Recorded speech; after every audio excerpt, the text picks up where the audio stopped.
Saudara-saudari, selamat berjumpa. Pada kesempatan ini saya ingin mengajak Anda untuk merenungkan adorasi sebagai saat kita menyembah Tuhan Yesus yang berkata bahwa benih yang ditaburkan di tanah yang baik ialah orang yang mendengarkan sabda dan mengerti. Dan karena itu ia berbuah.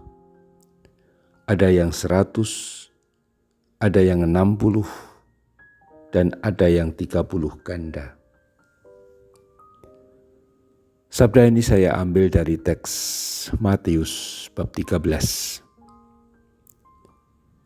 Kita ingat bagaimana Tuhan Yesus memberi perumpamaan tentang benih yang ditaburkan.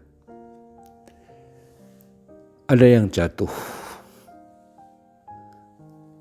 di pinggir jalan, ada yang jatuh di tanah yang bebatuan, ada yang jatuh dan tumbuh di tengah semak duri, tetapi ada yang jatuh di tanah yang baik. Kita fokus pada renungan benih yang ditaburkan di tanah yang baik. Tanah yang baik itu menunjuk pada diri kita. Tanah yang baik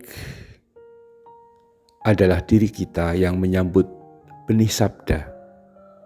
Benih itu adalah sabda Allah, sabda Tuhan. Dan memang kita ini orang yang punya macam-macam kualitas. Tapi saya ingin mengajak untuk merenungkan bagaimana tanah yang baik. Saya yakin kita semua adalah orang-orang yang sungguh mencintai Tuhan Yesus. Kita juga senang mendengarkan sabda Tuhan. Tetapi yang menarik, sabda Tuhan yang kita terima itu bertumbuh dan tidak bergantung kepada tanggapan kita. Jenis tanahnya itu bagaimana? Ketika dikatakan tanah yang baik itu menghasilkan buah, yang menarik Tuhan Yesus mengakui ada macam-macam buah, artinya dari segi banyaknya. Ada yang 100, ada yang 60, ada yang 30. Tentu hanya diambil angka-angka yang mencolok. Karena de facto buah itu berkembang bisa dengan macam-macam jumlah, mungkin 5%, 10 atau 15 atau mungkin angka pecahan macam 19, 21, 29, 34 dan seterusnya. Tapi yang paling penting bagi saya di sini adalah Tuhan mengakui bahwa para muridnya tidak mampu dan tidak sanggup memberikan buah yang sama kualitasnya. Maka saya mengajak kita untuk menyelami hati Tuhan yang penuh belas kasih, yang menerima pluralitas buah yang dihasilkan.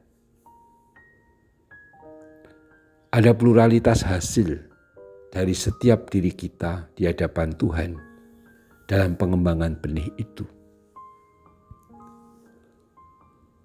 Maka kalau kita misalnya diberi benih panggilan untuk rajin adorasi, lalu kita menjadi sangat rajin setiap hari,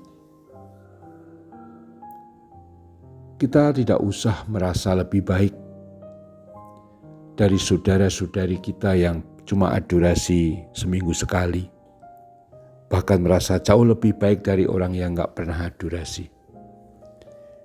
Ya barangkali saja dari aspek ini, bagaimana benih panggilan adorasi itu ditaburkan. Ada yang sekian ganda atau persen seperti Anda. Tapi mungkin ya, untuk teman-teman yang sulit beradorasi dan tidak tertarik adorasi, mungkin juga persenannya juga memang sedikit untuk hal ini. Mari kita akui bahwa ada pluralitas ini, ada perbedaan, ada keanekaragaman, kesanggupan untuk mengembangkan panggilan adorasi ini. Dengan cara demikian kita bisa selalu merasa bersyukur kalau kita tetap beradorasi. Karena adorasi pasti baik dan sangat-sangat dianjurkan oleh Tuhan melalui gereja. Tapi kita tidak perlu merasa lebih baik dari mereka yang kurang rajin adorasi. Seperti halnya kalau boleh disebut yang bisa 60 ganda, tidak usah sombong. Merasa lebih baik dari yang hanya 30 ganda atau mungkin 10 ganda tadi. Semakin kita dekat dengan Tuhan, kita akan bisa ikut menyelami walaupun mungkin sekelumit saja dari hatinya yang penuh belas kasih, yang sanggup untuk menerima perbedaan kualitas masing-masing.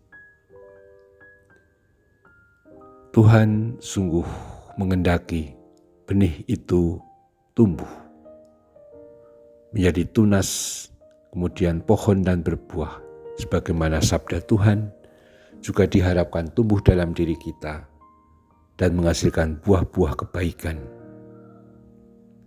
Entah itu buah-buah kerajinan adorasi, tapi terutama adalah buah kasih kepada sesama kita.